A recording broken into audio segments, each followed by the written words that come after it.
Blairing Out Show. Rock, Blairing Out with Eric Blair show. Oh yeah, how you doing? Come here, look at the camera. How are you? Say hi to the camera. Hello, camera, and everybody else. Being Ronnie James Dio's cousin, how did Ronnie help to mold you into the man and musician you became?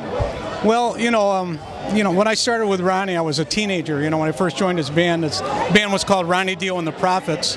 And, I always looked up at Ronnie because he was, was a little bit older than I was, so I think it was that way with everybody in the band. We looked at him as our leader, which he was our leader, and we kind of like, he was the one that told us how to act, how to be, and we kind of followed all of his leads, so he was a great mentor. How proud are you to be a part of Ronnie James Dio's Stand Up and Shout Cancer Fund? I'm like so proud to be part of this because it's such a good cause. I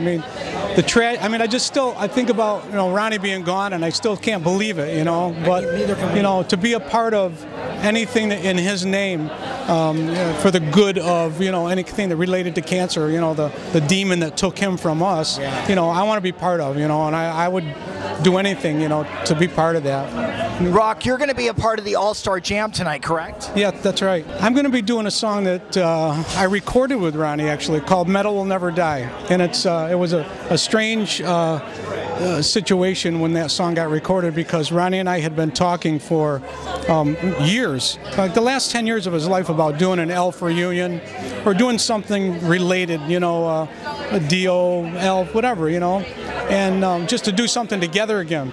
And it's funny because I ended up writing the song called Metal Will Never Die, and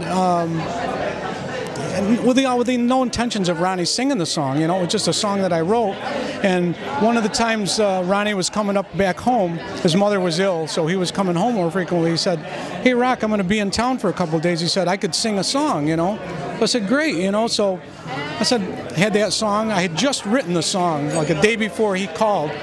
And I said, "This is a great song for you to sing." So he said, "Yeah, it is." So he came in and basically took a demo CD that I had made of the song, listened to it in a boombox, went in to like I have my home studio, and sang the song and sang a world-class, version of it, So then that actual song went on the shelf because that was recorded about at least 2.5 years before he got ill.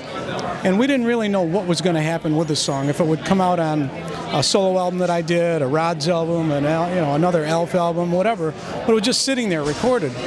And of course, then when Ronnie got ill, and I had just finished recording a solo album, I said, "This song has to come out on my record, Absolutely. So I came out here to visit Ronnie when he was ill, and he said, bring your album with that song on it. And he said, "We're going to master it together in Redondo Beach with Wynn Davis, who's worked with Ronnie for years and years." And he said, "I want you to meet him and all."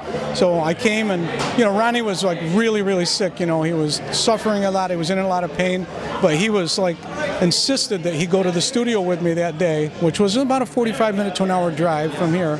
And we mastered the album together, and then the album came out, and I went home, and I just was so sad when I went home because I could see how bad Ronnie was feeling and everything, and it's like 2 months later he passed away.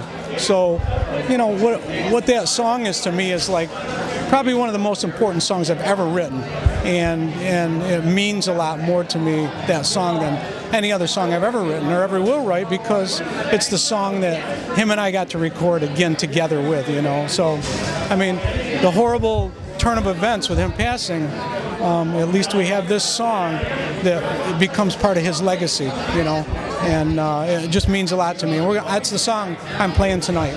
The Blairing Out Show.